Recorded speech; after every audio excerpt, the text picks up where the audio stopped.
How are we going to break the internet? You said you wanted this to be impactful. What would that look like to you? That's a really good question. I think a lot of people are interested in my journey. I think a lot of people are interested in how it feels to go through what I'm going through. Yeah. I think there's a lot of people who want me to martyr myself. A lot of people are living vicariously through me. Yeah. There's a lot of people who say, yeah, Andrew, keep going. But they don't really care. They just enjoy the drama of it all. And I think I've already broken the internet, but you're a very interesting man to talk to. And with your insights, I think together, we're going to have quite a large audience. Yeah, I mean, that's a question that I have for you. Why did you want to talk to me? Because I'm a psychotherapist. You have your skepticism about psychotherapy, and yet here I am. That's true. We had a conversation before, and I've been told by many people it was my most interesting podcast ever. So I think it obviously varies from the norm in terms of the normal things I'm asked about. You have some unique insights. And I thought it'd be an interesting conversation. A lot of people are asking me especially about my mental state and those kind of things post-jail.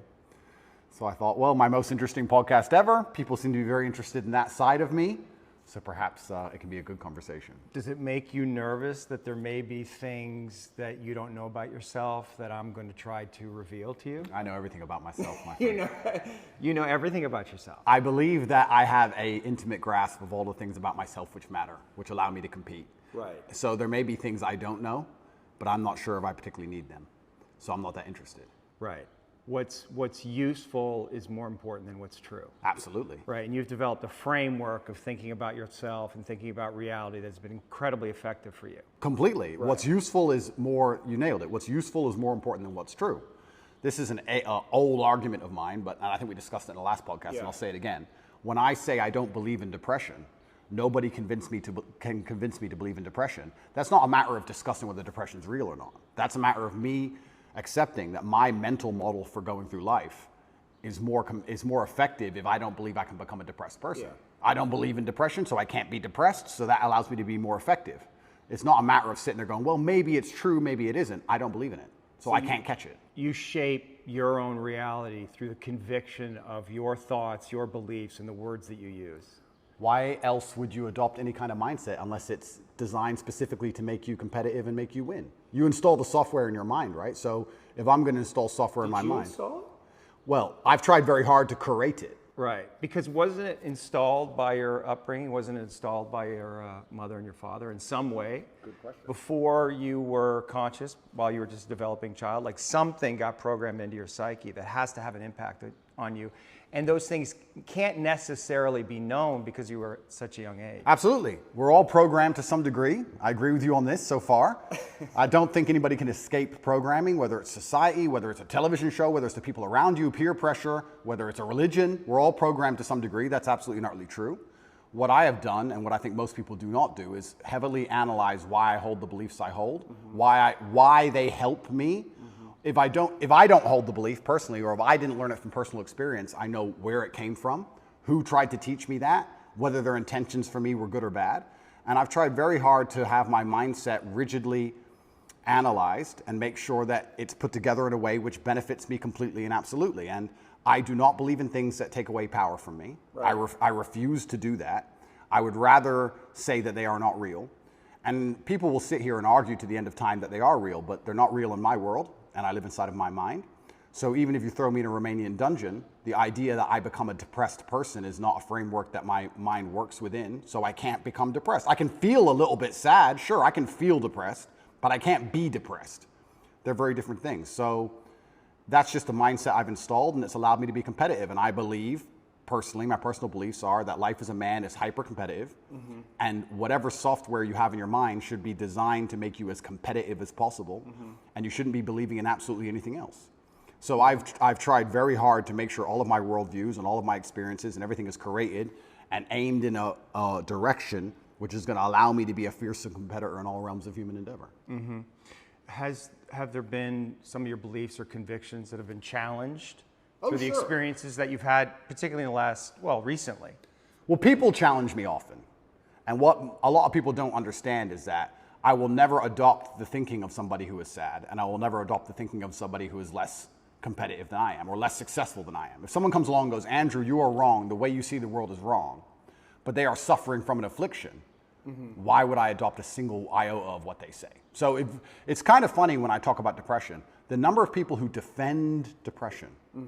Depression's ruined my life, it's super real, and I lost my wife, and my life is over, and I want to kill myself, it's real. I'm like, surely you should like my worldview. If depression's so terrible and it's destroyed your entire existence, you should be listening to me tell you it's not real. But instead they're defending it and sticking up for it, which I find very interesting.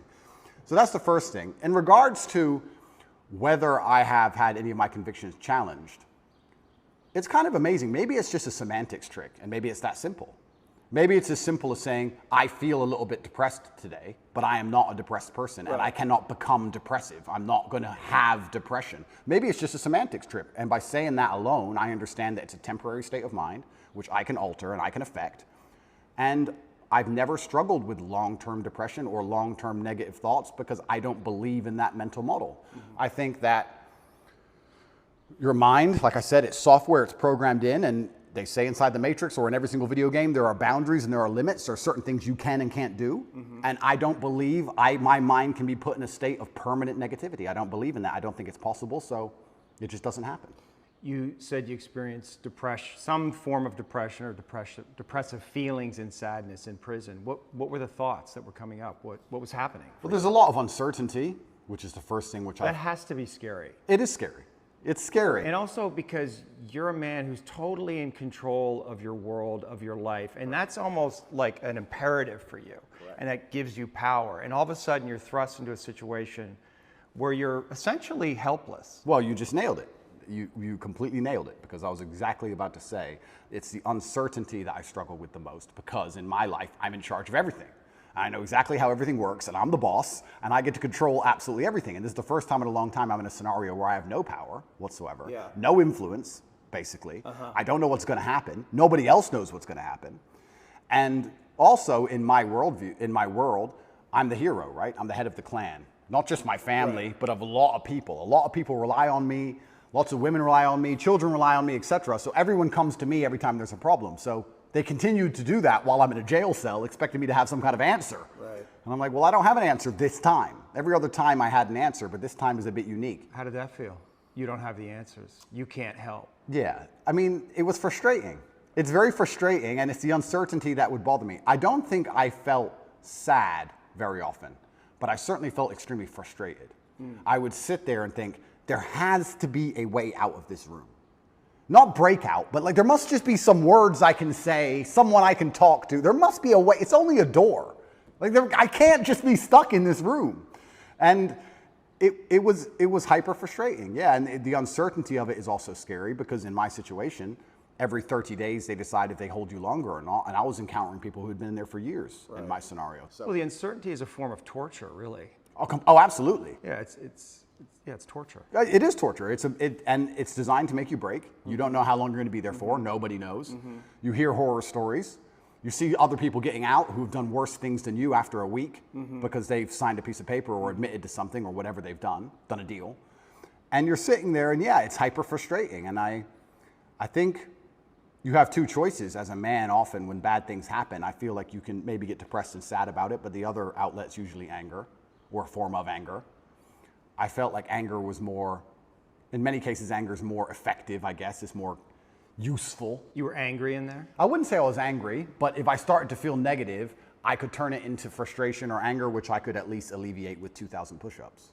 It's better than feeling sorry for myself. I feel like if I had to choose one of the two outlets, deciding to use controlled anger was more beneficial than sitting around feeling sorry for myself. I don't ever believe in moping or feeling sad. So when I was at my worst, perhaps I was a little bit angry. But then again, I also think I do that in my normal life. If I'm honest, I don't think anger is a necessarily bad thing. I think that misdirected anger is a bad thing. I think if you get very angry about scenarios and you put it in the correct direction, you get unlimited motivation and you get a lot done. The water behind the dam, it can be destructive, but if it's pushing through the turbine, it powers the town, right? So if I wake up and I go, I want more money, if I can get pissed off enough about it, I can do 36-hour workdays, right? So there's nothing wrong with being angry in my world as long as you are putting it in the correct direction. It's uncontrolled anger, I think, is a problem. Right. Anger can be used as a fuel, and it's necessary. And from my framework, anger sometimes is a mask for pain. I'd agree with that. So did you experience pain in there? I know pain is a kind of an abstract word, but was it painful for you? Like, I want to know about your pain. Yeah, it's strange because I'm being as honest as possible. It's strange because I had this instilled sense of duty where even though I'm in a jail cell and I can't leave, and even though I'm cripplingly bored, I don't feel like I had time to feel pain, or I didn't feel like I had time to be a victim. You had nothing but time. No, I didn't have time. What are you talking about? Because everyone outside still relied on me. So when I would get on the phone, people would... Is that avoidance, though? I don't know. Do you keep busy? Do you avoid your feelings by keeping busy, being on the computer all the time? All the things I had to do still had to be done. Just because they threw me in a cell, it just made it more difficult, which means I have less time than ever because the difficulty's been increased. And when I would get on the phone, we wouldn't discuss how I'm feeling. I'd be worried about how everyone else is. They'd be like, how are you? Yeah, I'm in jail. What's going on with this? Are you okay? Are your bills paid? Are press hassling you? I was worried about fixing everyone else's problems from jail more than I was concerned about myself or my own mental well-being. And if I felt particularly, when I say pain, is an awkward one. I don't know if I felt pain because I don't feel sorry for myself, and I've developed this mindset of such absolute accountability that even though what happened to me I believe was unfair, and even though I'm completely innocent, I didn't think, why? I didn't think, why is this happening? I didn't think, why me? I didn't think, oh, this is unfair. Like, none of these things crossed my mind. I was like, this is garbage. However, you can't become the most Googled man in the world with every light has a dark, right? Like, let's be realistic about this. Yeah.